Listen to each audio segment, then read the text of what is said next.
Yes. The Sly Fader in the back of the cab. Good evening.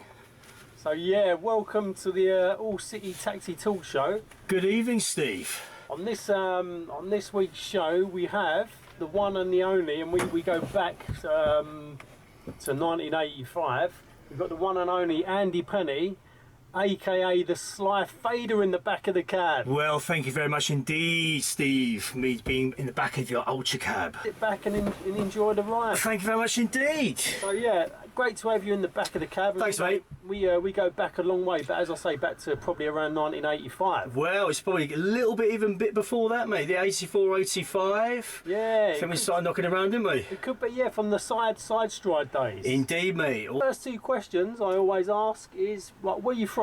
Yep. And what was it like growing up? Right, well, I'm from Welling, so southeast, born in Balliol Road, youngest of 5 kids, born to my late parents, Roy and Norma Penny, God rest them, and growing up in Welling. Well, it's 80s, so kind of early 80s, 81, 82, growing up. Really, for me, music was always a key thing. It was something which, as a kid growing up, quite sensitive in the world, in the 80s world, it was my haven. So really, anytime I kind of got to listen to music, my mum and dad were big into their jazz and into their classical, and then I kind of entered into, shall we say, the early kind of electronic scene in the early 80s. Did you get into the kind of like the hip hop? Well, it's kind of, I think, to be honest, I mean, you've talked about it a couple of times as well, Steve. Back in the day, really didn't even know what hip hop was. I think probably my first introduction to that world was probably about 1981. I remember being a kid at home, watching Top of the Pops, and the video for Blondie Rapture came up, which again was brilliant, because I think it was probably the first ever video that actually had the like a one take. So it started off right from the outside, moved into the club, and they got this opening shot of the beautiful Debbie Harry with the opening chorus of Rapture. And really, for me, that was the first step. Not just the beat, the groove of it was so different. Obviously, the rap that she started doing, the Fab Five Freddy, told me that everything was fine, with obviously Grandmaster Flash involved into that. So that really, for me, was the first time I looked at something and thought, my God, this is a completely different world, which I really want to be part of. And we didn't call it hip hop. No, we didn't call it hip hop. What was it? It was like, we didn't have a name. It was just so new that we just knew it was something which we would never come across before. Of course, we had the new romantic phase. We had, I was growing up with bands such as Landscape, which are Einstein A Go-Go, which were kind of very much the early sort of formulation of synths. Obviously Trevor Horn with Buggles, Living in the Plastic Age, which was I think the first ever 7-inch single that I bought, which I absolutely wore to death after buying it. I think £1.20 in Woolworths in Welling High Street, I think. So yeah, it was and I think the scene itself was, and that was so good about it, wasn't it? Because there was no real name to it then. It was just something which was developing and growing. Can you remember the first record you bought? Yeah, I think, as I said, mate, it was Living in the Plastic Age. Oh, that's what it was. By the Buggles, and I think that was really, for me, the first track that I ever bought, which really kind of exposed me to the synthesizer, the 808, these futuristic sounding instruments which we'd never ever come across before or used in that particular way. I mean, even the video for Living in the Plastic Age, and obviously video called The Radio Star, had this real kind of futuristic style to it. So you always look into the stars as a kid when you were listening to this type of music. How it was growing for you. I mean, how was it involving for you? Well, I think after Rapture, we had a couple of years of things like Rapper's Delight coming in. But I think, again, we've said it so many times. I think every luminary that you've had in the back of the taxi so far was obviously counted Malcolm McLaren, Buffalo Girls, as the the main pivotal tune. And I think when my brother came down with his big bulky VHS recorder, which looked like something out like a battleship, and then sticking on the video tape from the Tube with Jules Holland. And played me Buffalo Girls, and really life was never really the same from that point onwards, because whether there was other things going around at the time, that track really had everything. The video, the insight into New York, the scenery, the rapping, the graffiti, the DJing. It was another world, wasn't it? Really, it was another world. And it was kind of gelling all the elements of hip hop together. Absolutely, which we'd never seen before, like that. And it seemed after that point, didn't you think that once that video had come in, once we'd seen that, this whole kind of music then started coming forth. We were getting more, obviously we had street sounds coming forth, obviously the Planet Rock, the Johnson Crew. Tunes which I was regularly spending all my pocket money in Cruising Records with Ralph, again, God bless his soul. Cruising Records in Welling High Street. I think I picked up the Herbie Hancock Mega Mix, wasn't it? Graham Mix of DXT, the Herbie Hancock's Mega Mix there, and Lip Service on Tommy Boy Records. So really all these Cutting Records, all these kind of record labels that were coming over from predominantly obviously from New York, but from from America. This was my first kind of institute, looking at what music, what sort of new sounds were coming in, and it was an exciting time. Yeah, and what was you dabbling in? I mean, what elements of hip hop was you doing? When I was, obviously I was breaking.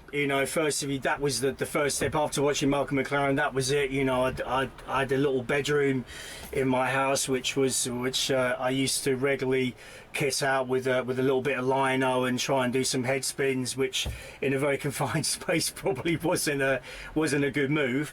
Your mum and dad weren't happy. Yeah, they weren't at all. I mean, my mum actually years later. Lose it down. It was just like that, wasn't it? It was like, why are you tiny? These tiles. We had carpet tiles, right?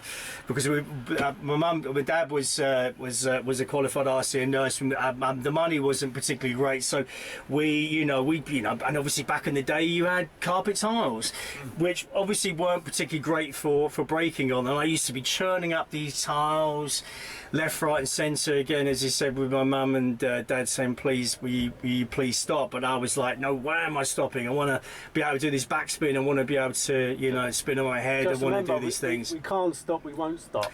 Absolutely, mate. Absolutely. So yeah, that was kind of pretty much dabbling in breaking. So then you was more of a kind of a breaker. Yes. Oh yeah, for sure. I mean, breaking for me, that was it. I was going up to Broadway Shopping Centre, doing some incredibly mad stuff like, forward flips onto concrete, and, stuff which you kind of look back now and thinking, God, you could have easily just broken your neck. But as a kid, you don't care. You just want to do a move. And I think it was the performance side of things, because I was quite a shy kid, and growing up, the main outlet which I felt the most comfortable in was things like drama and acting and performance. I was in drama, I was in kind of musicals at school, and I think when I was in front of a crowd, doing this crazy stuff, breaking, I don't know, it's your kid. You got ego. You wanna show off. You wanna do the things. And as a kid that was quite shy, to have that sort of outlet and to discover this character inside of yourself, which could be bigger than yourself, it was just like catnip maker. Really couldn't stop dancing. Tell me about the fashion. Fashion-wise, Really, kind of fashion-wise, again, I wasn't really from, again, my parents were, well off, so I was kind of having to make do with, some of the lower end stuff like the Gabichis and, some of that, I had to save up and get myself a kind of, a Pringle roll neck or a pair of like Diodoras. But I was always fascinated in the fashion. I mean, for me, the stereotypical, Beach Street look of the puff, the puff jacket, gilet, the hooded top, the shell toes, the suede pumas, the puff laces. One of our friends from America, one from my friends from Welling Secondary, went to America in the 80s and came back with these puff laces and did a roaring trade in our school. I had a nice pair of like half diamond pink and greens, which I paired with my diamond were nice. Oh god, they were amazing, weren't they? And you paired them with a pair of like white shell toes or a pair of blue Converse, and you were the bee's knees, weren't you? Oh, yeah. So you was the dog's knackers. You were the dog's knackers, mate. You felt like a king, and then you were doing these moves. You were going to these parties. For me, I went from this, small ginger kid with National Health glasses into doing something which was just like life changing. So yeah, amazing, absolutely amazing. And tell me about some of the early crews you was in. Well, Side Stripe was the main one, again with originally with Mark Aitchison, with Neil and Nicola, then expanded with Simon and Malcolm and Dave. Obviously was Breakin in? Dave was in there as well. But obviously, with Barbarian coming on, they kind of, with crews. They took crews disband, exactly. Crews disband, and they moved on to onto a higher platform. And at the end of the day, Barbarian as a crew at that time was, really moving forward. But can you remember some of the fierce battles? Yeah, I mean, I remember one. I think it was between quite a few crews in the early sort of kind of mid 80s, sort of kind of 84, where there was a big battle up here at Broadway, because Broadway back then was really the place where everybody would meet up to have their crew. So there was some serious battles going on over that period between, especially new crossers coming in as well. So we were witnessing, some of the most amazing battles. And of course, at the time I was going to Spats on a Saturday with Westwood, and of course we were getting everybody in there, and I think probably that stage, not just from the breaking aspect, which I was being hugely influenced by, but also the obviously the DJing as well. Yeah, so tell me, how did you get into the DJing? Because obviously, we're not going to lie. I mean, you was absolutely brilliant on the turntables. Yeah, thank you very much. So, what sparked it off? I think. Can you remember how you done your first scratching? Well, I think that the first thing that really started off, another one of our friends went to New York in the early 80s, about 84, I reckon, 83, 84. And he came back with these mix cassettes that he recorded while he was over there from New York Kiss FM. And there was a crew over there called Latin Rascals, which I think actually Louis Vega from the Masters at Work was part of. Legends. Absolutely, mate. Absolutely. Latin Rascals, absolute legends. You just you would just. I mean, they was unbelievable. Oh, I mean, and what they were doing was mixing together everything. I mean, you would get everything from like Arv Noise through to Phil Collins, through to some Madonna would come in, and then some Big Apple Noise. There's been this whole kind of like this non-stop mix, and obviously this is the first time I'd heard anything like that. So he'd lent these tapes out, or he'd sell these tapes, and I had a copy of it, and I just would be in my bedroom playing this cassette on basically on my sort of kind of my little kind of cassette player, imitating what I thought was going on. I still remember this little ledge out of my bedroom and just imitating how I think this would go on. By that stage I was absolutely hooked, and of course then going to Spats and listening to people like Pogo and DJ Undercover and Fingers, and I know Richie Rich would play down there. But yeah, really sort of that kind of listening to how these things were being cut up, how them breaks were being cut up, and you know, obviously LWR with Tim Westwood, he'll be playing some, you know, guest mixes like Chuck Chill Out, and yeah. So I think from that stage, I really wanted to, you know, I really wanted to DJ. So that was my first initial step, and then my second step was just working in my local B jams in Welling to save up to get my first ever turntable and my first ever my Tandy, my first ever realistic mixer from Tandy's. Tandy's, mate, back in the day. The big Tandy. Oh yeah, the big T, mate. So and the realistic mixer.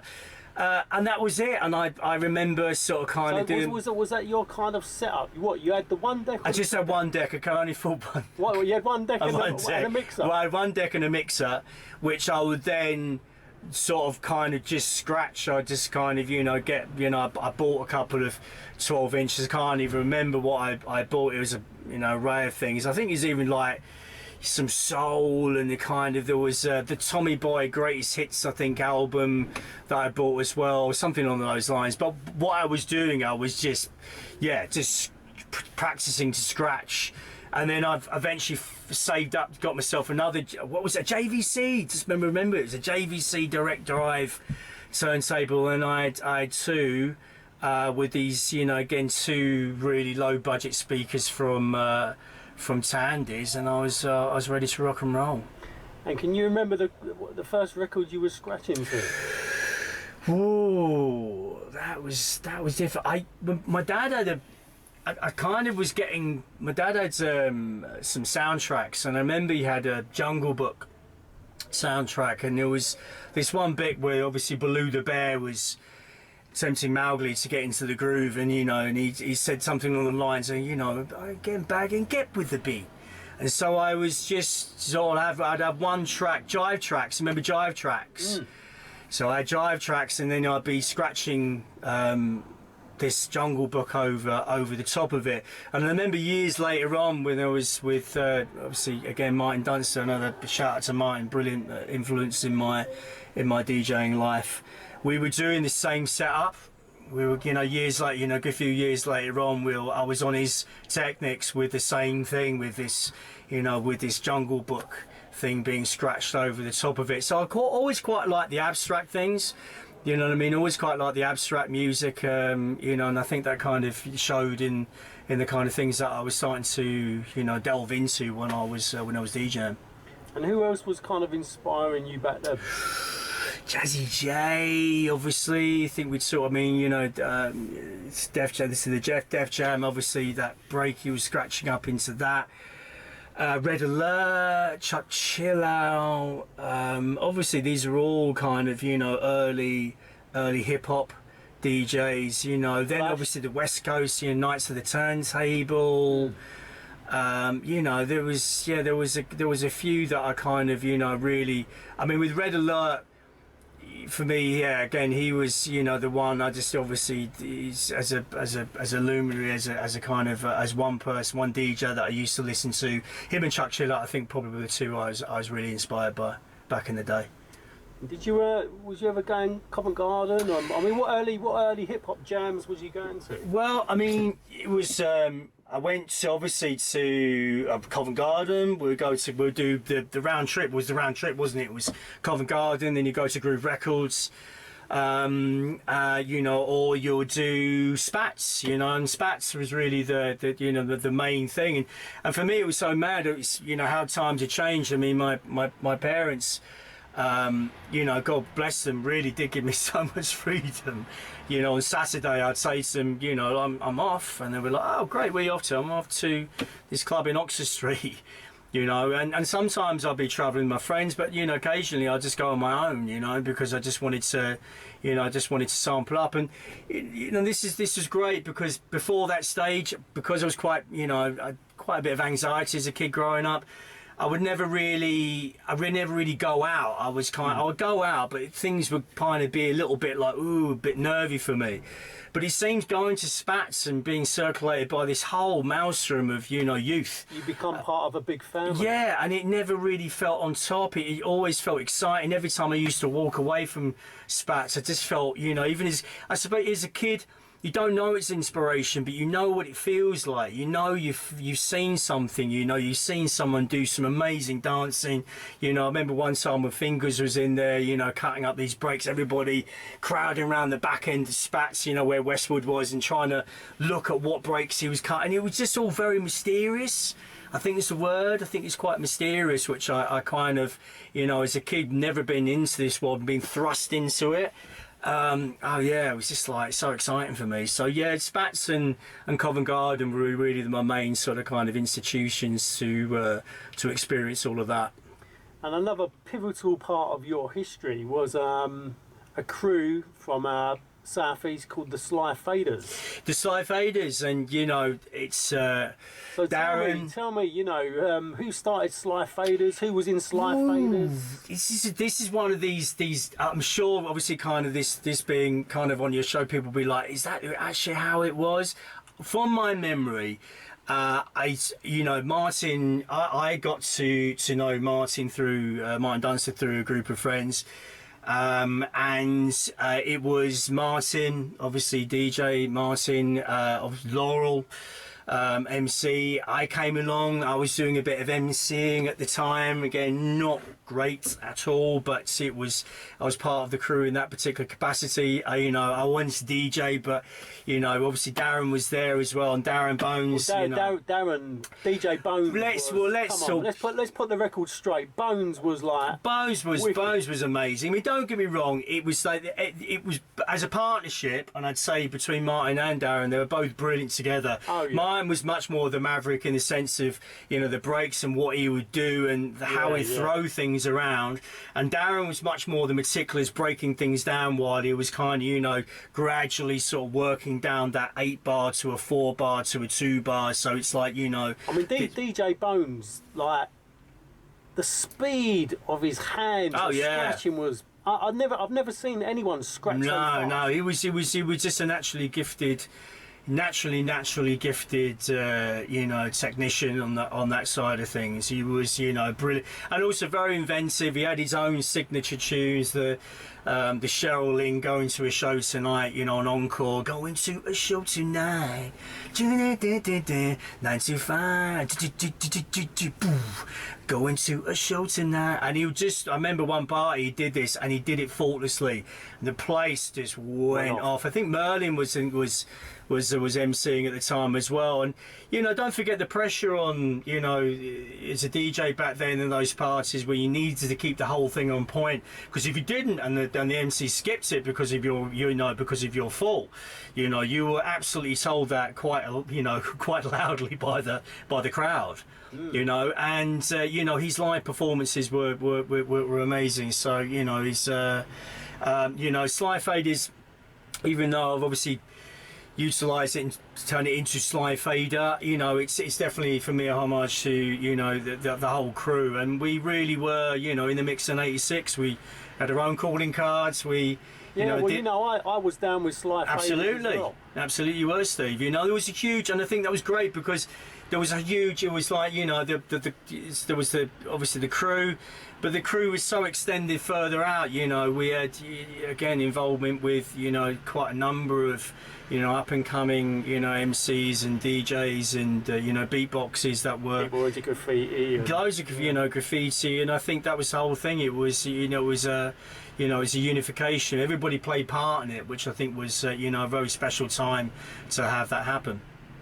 And there was also another crew from Woolwich Way as well. They were called Starlight. Yeah. Remember Starlight Rockers? Do you remember Starlight Rockers? I do remember Starlight Rockers. I mean, obviously the breakdancing at the time, because we were more, I think, you know, it was more the DJing and the MCing, because, you know, we I mean, again, the development over that particular period of the Sly Faders, you know, we were building up a proper arsenal of records. You know, we were getting, you know, really good feedback. So yeah, there was, I think we're doing things obviously around Plumstead and around Woolwich, a couple of things in Thamesmead. So yeah, it was, fun times. Yeah, really fun times. Moving on a little bit, what was kind of like the next phase after Sly Faders? Was it entering the DMC? No, I think it's weird really, because for me, I think it always seems to kind of be peaks and troughs. I think after Sly Faders, I kind of went more into, Ken, that's pretty much the time then, we kind of hooked up, Steve. I think I was then kind of more going into, the going up to, clubbing a bit more, and, getting more into the rare groove scene, that was coming through. And there was still an influence of, hip hop, but it seemed, I'm a bit like a musical magpie, it's like, I kind of liked the sense of, going back to when I kind of was looking at what was going on in New York in the 80s with places like the Roxy. They had so much they had punks, they had like breakers, and they had like, then you'd obviously have the Clash, and then you'd probably have some clubbers that were still going to places like Paradise Garage at the time. There seemed to be like the whole mix, and I don't know, that ethos I've always wanted to keep with me. Do you know what I mean? That sense, like, when something else comes in, you don't abandon something, you just move into something else. And I think at that time there was very much a rare groove, renaissance which was coming through. The thing is also, again, because as I said, you never quite know where you were going to get. Obviously, like with Jay Strom went upstairs and Jazzy B, and you'd get Public Enemy #1 played in one thing, and next thing you got across the tracks, and there'll be something else. So there wasn't so much of specific genres. I mean, everything all followed like a soul, funk, whatever you want to kind of get an overview. But really, the different directions that place could go into musically was so interesting, and I think that's. That was exciting. Yeah, those clubs were, they're really good. We loved them, didn't we? Oh yeah, we lived and breathed it. Absolutely, yeah, man. So tell me about the DMC. I mean, what made you want to enter the DMC? I think what it was, after. At one point, I think it was probably sort of kind of 88, 89. I really wanted to DJ. This thing inside of me now was like, right, I really want to get some, I want to get some decks. So got some Technics, 1210s, which were just, was just an amazing thing to have.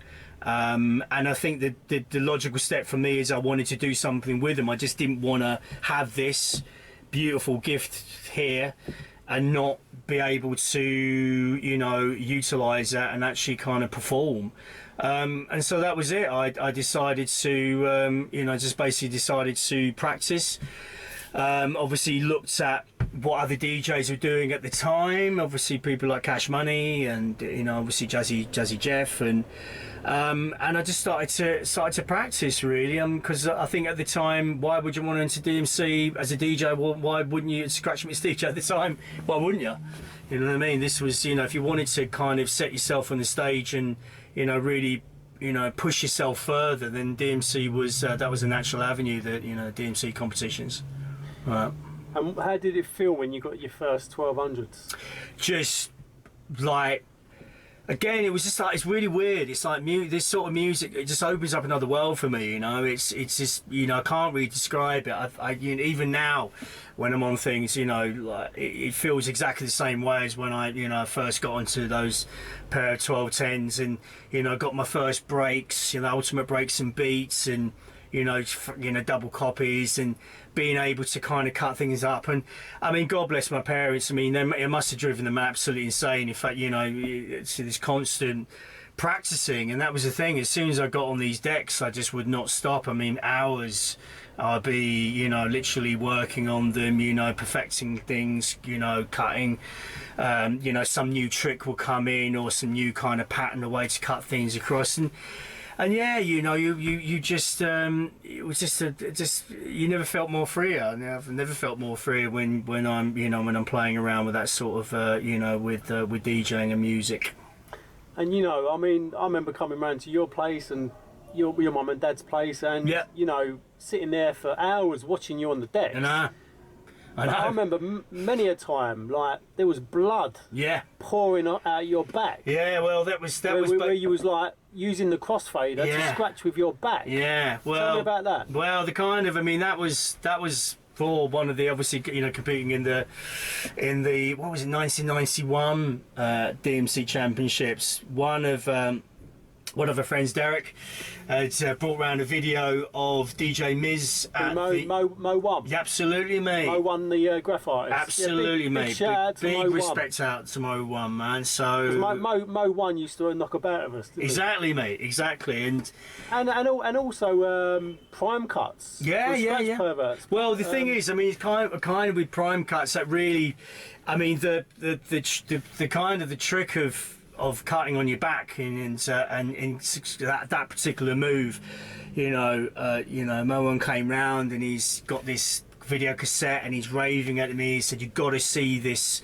what DJ Miz does at a new music seminar," and Miz said, you know, which again, you know, respect to Miz, because my God, that, you know, absolute lightning. He was on the decks and he's cutting up Mighty Hard Rocker, Cash Money on with the Philly style. Obviously the decks turn round, arms facing down, obviously creating that, you know, less space to work with.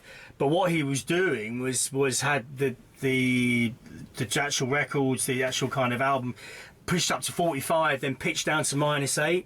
So everything was that, you know, everybody's checking out Cash Money's on the cut, Cash Money's on the cut. So he was cutting fast, and the next thing, he flew onto his back and he was literally, sorry, if you can imagine, the mixer's on the back and he's revolving himself round, pulling the track back, knocking the fader over with his shoulder, his left hand shoulder, bringing himself over in the right, cutting on the right hand deck, bringing his shoulder, but his other shoulder cut across, knocking the cross fader. So you were getting this cutting on either side, and I was like, I looked at it and I went, "Oh, I've got to do that.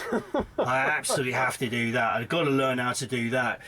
And so you know, as you said, Steve, you know, I remember, you know, my girlfriend Rachel at the time just looking at all these scratches on my back, and it was like, "What's it from?" And I was like, "It's a Gemini mixer, right?" Every time my back was going on the Gemini mixer, you know, remember the old school Gemini mixers, and the top of the crossfade will come off, and it was just a little sheer blade almost of metal. So quite a few times this piece of metal would just, the top will come off. I'd come round and literally my shoulder would just go straight onto this bare strip of metal.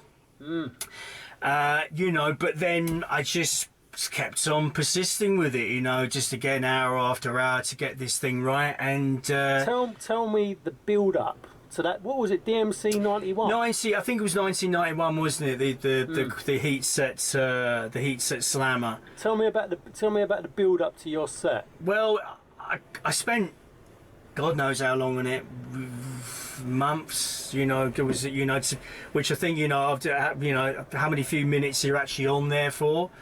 You know, I really wanted to kind of, you know, do something which was, you know, really special.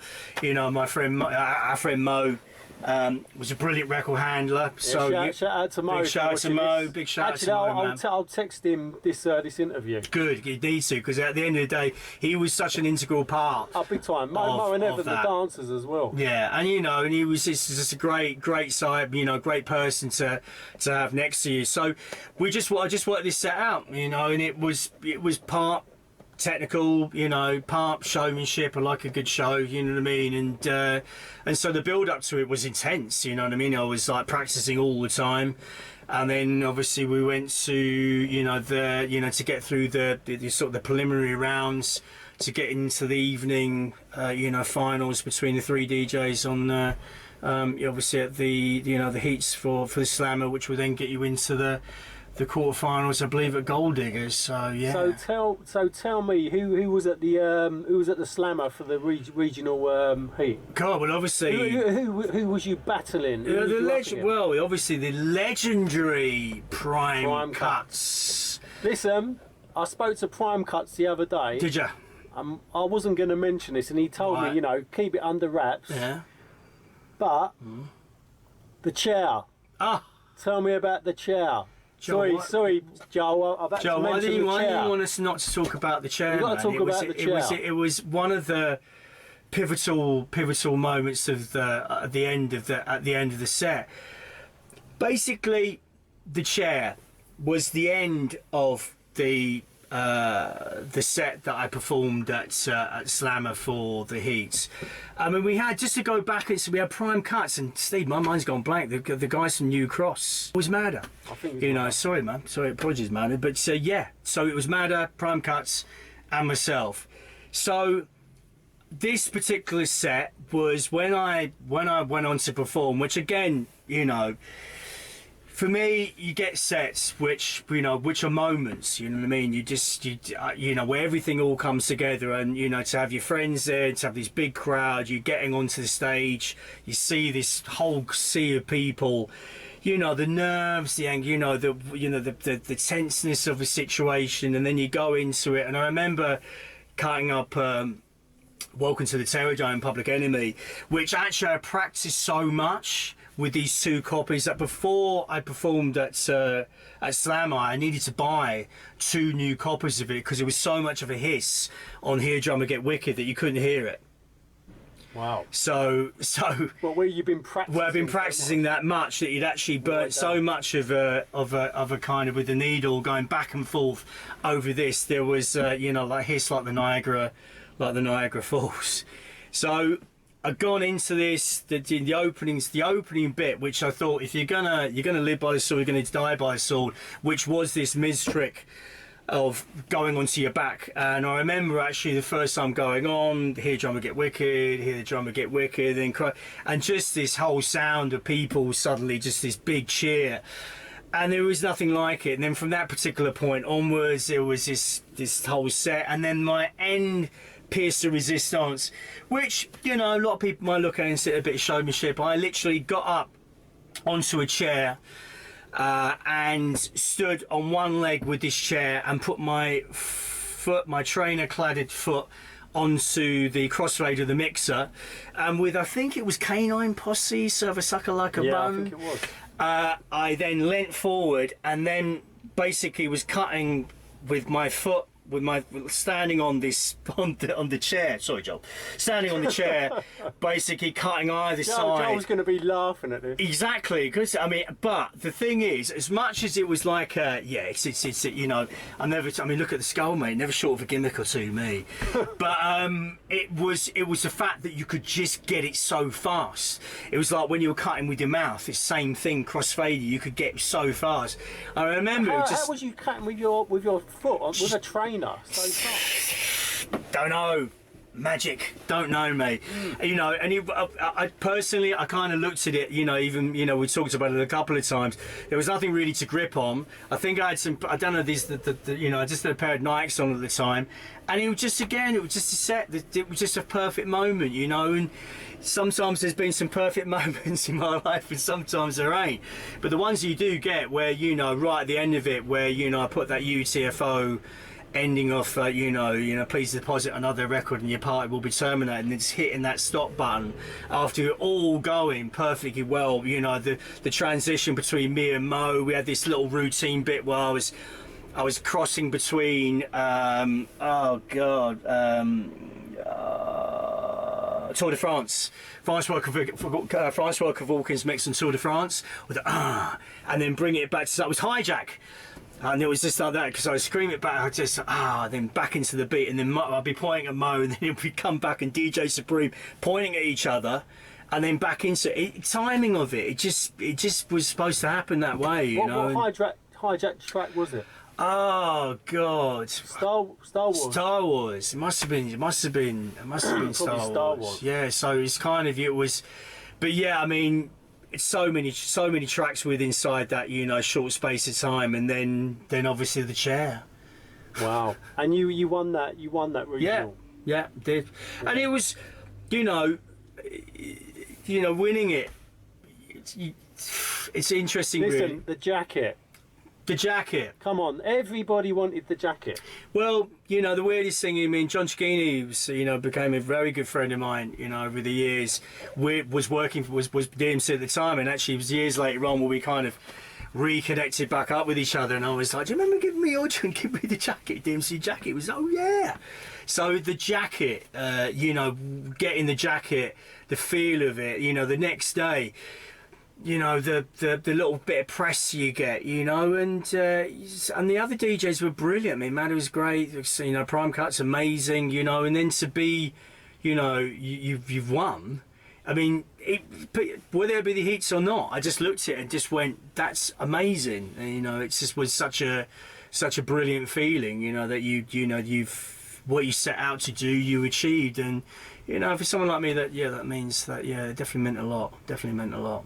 You've got to touch on points, I think, Steve, which, you know, again, when you know, where you have an amazing moment, but there's another moment where obviously where I went to Gold Diggers, didn't feel well at all, absolutely bombed, car broke down at the end of the evening, almost couldn't get back home.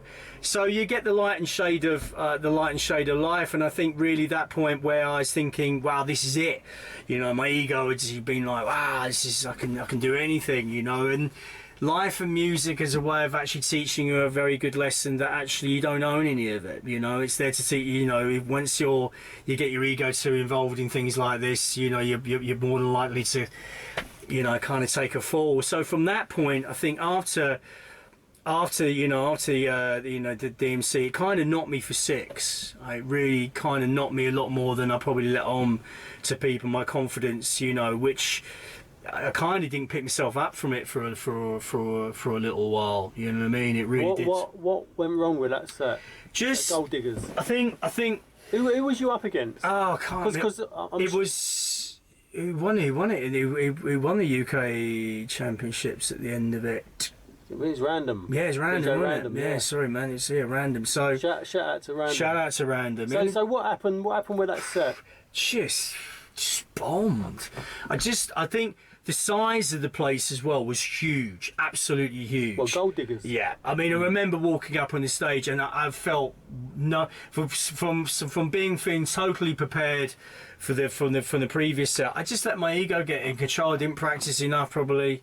You know what I mean? I kind of, you know, just was not resting on my laurels, but definitely not as prepped as I was before Slammer. You know, I wouldn't even use the excuse, but I remember being really sick at the time as well. I had some kind of, you know, some really heavy cold, which is, you know, nowhere an excuse. The main thing for me was I didn't prep it up, and because of that, you know, the set which so gloriously had succeeded the previous time absolutely bombed, and you know, I didn't get anywhere, and it was a pretty humbling. From this kind of incredible high to this massive low. So yeah, I kind of hung around, licked my wounds for a while, and then kind of Christian Mears, really. URS, yeah. You know, I think. So tell me about the Urban Rhyme Squad. Who was in URS? Well, URS was, you know, probably the core members was me and Christian Mears, and you know, Chris I'd known from Dancing Youth Club. When we were going, then we were breakdancing. Get a little Chris when he was, you know, just a wee nipper of a lad, and he. And basically, he was then going under the name of MC Chic, and he was, you know, obviously rapping. And he approached me, and he was like, "Look, I've got a way of us getting a tape through from one of our friends, Diane Barron, who was part of a group called Faith Open Charity at the time, to get a cassette through to Tom Watkins at Atomic Records, and obviously Tom was, you know, Bros and Pet Shop Boys and all the rest of it. So." I was kind of quite reluctant. I think I still was. I think, you know, I didn't want to, I don't know what it was. I just kind of, I think the knock of what I'd had from DMC, I was kind of still DJing, I was still scratching, but very much just stuck in my bedroom. And God bless him, he really forced us out. Remember that time he just tracked me down around, I was around Dean's place, and he just called up and said, look, come on, we need to do this. I'm like, how did you find me here? So eventually I just relinquished, and we did this demo for Tom Watkins, and he signed us to Atomic Records, which obviously and then AM/PM Records. So URS was also a crew. I mean, there was dancers. I mean, I was in URS. Yeah, of course. Obviously, yeah, of course. We had obviously you. We had Evan. We had a whole Mo. It was the whole. Yeah. There was a whole kind of act. So, but if we're talking about kind of music, the records and the production, it was me and Christian, but also we had Sam Mollison. Big shout out to Sam Mollison. He was brilliant in the sense of the direction and producing us, and it was great. I mean, it was and the next thing we were just in Swan Yard Studios recording our first couple of demos, where we would then choose the opening single for URS, which was History, History rewritten, with the sample from Shakespeare's sister, History, Your History, which I used to cut up again as a DJ battle thing. Your history, no good for me, so.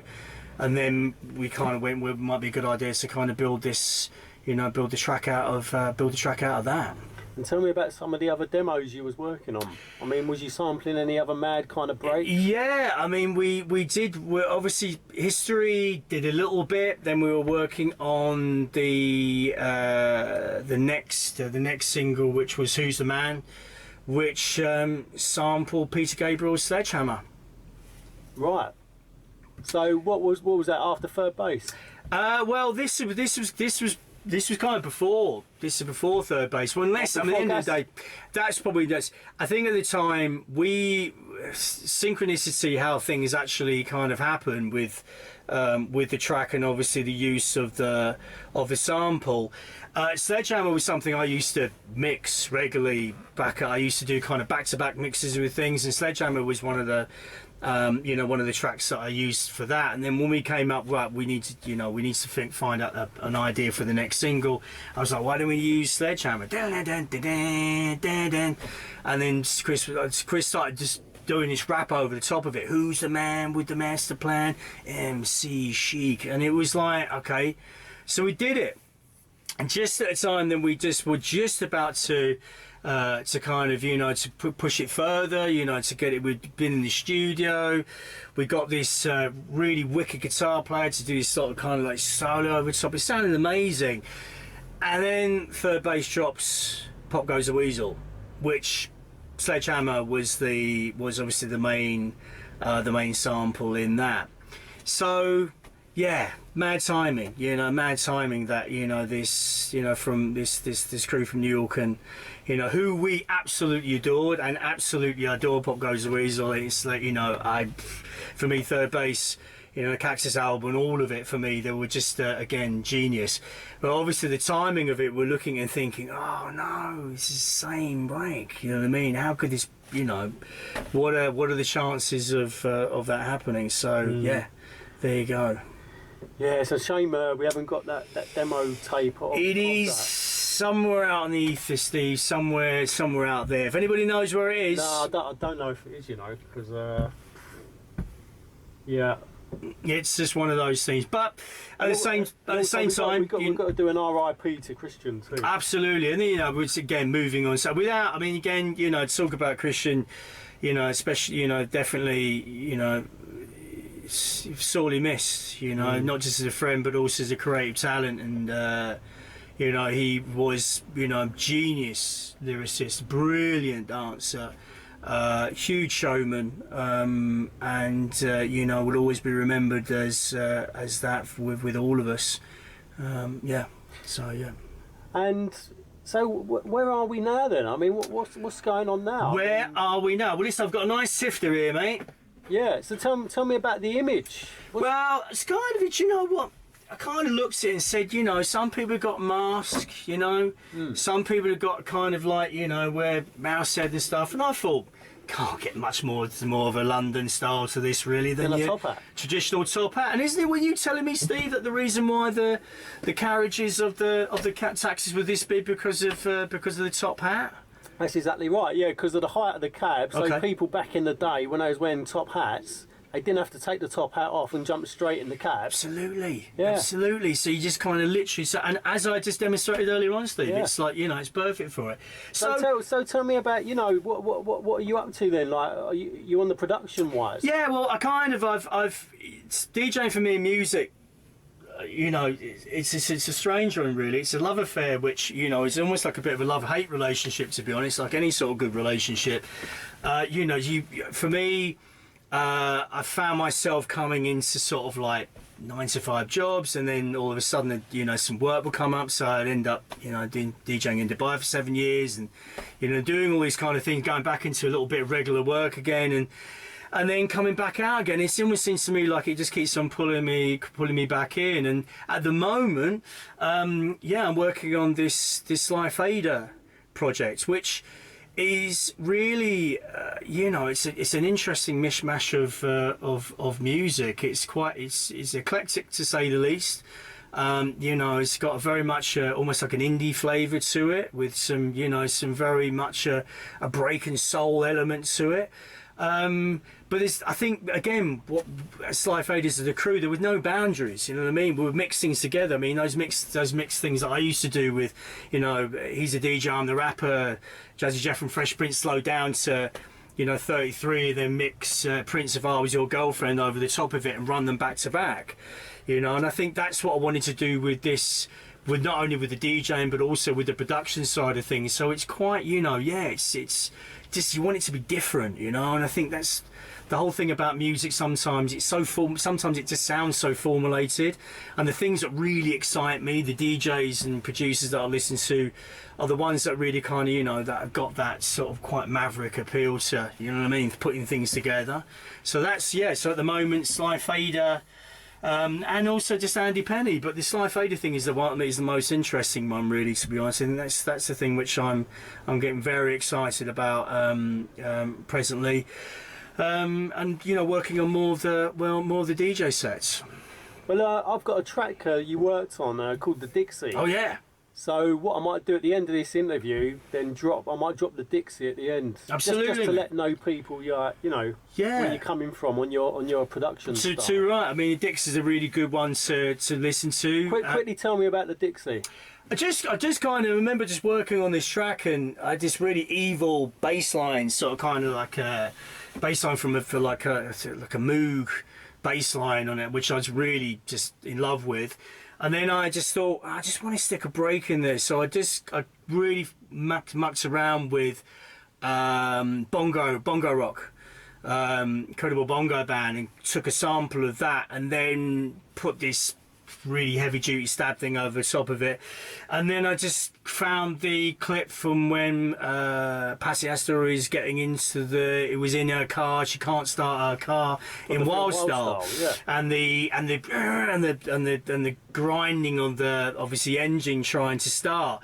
So I just took that segment and just used it every kind of 8 bars as a kind of as a you know, as an end of bar loop, and it kind of built from that, and then building this little section where she's, you know, saying, you know, anybody touch these cars and I'm calling the cops, and this guy, ooh, and it, yeah, it's a yeah, you know, and it turned into this bit where, you know, at the end of it, you know, obviously they all go to the Dixie. So yeah, that's the kind of, it was the idea, you know, the idea behind the track. Well, I'll play a little sample of it. Indeed.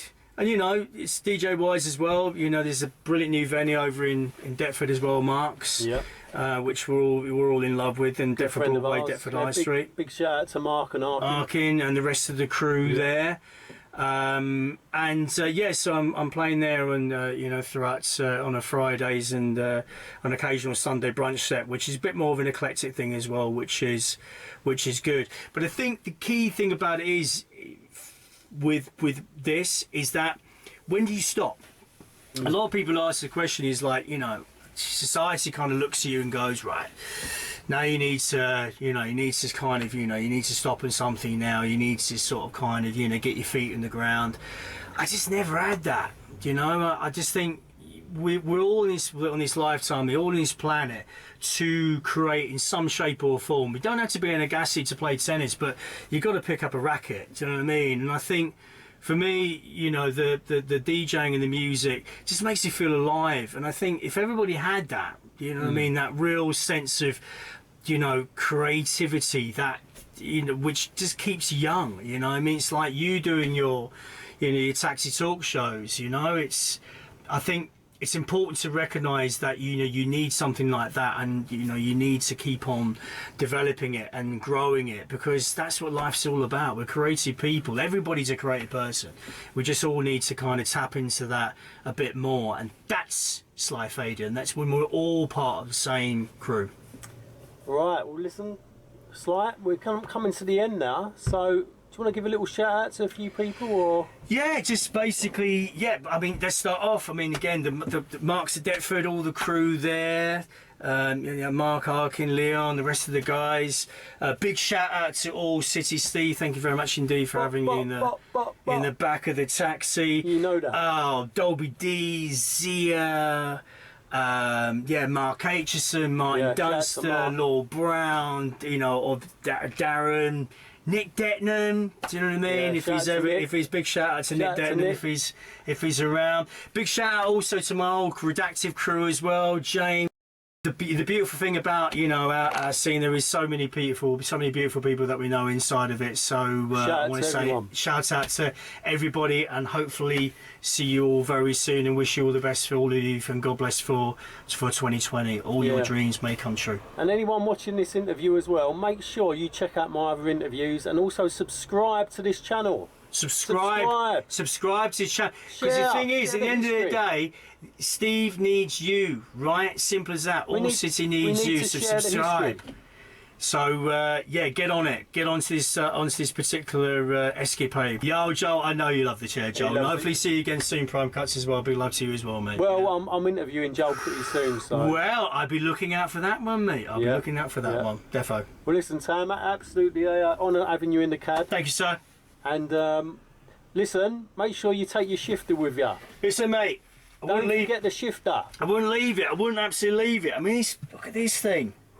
Yeah. Oh, yes. Anyway, right. Listen, I'm just off to a nice show now. All right, Governor. Take care then, All City. See you soon. Take care, son. See you soon.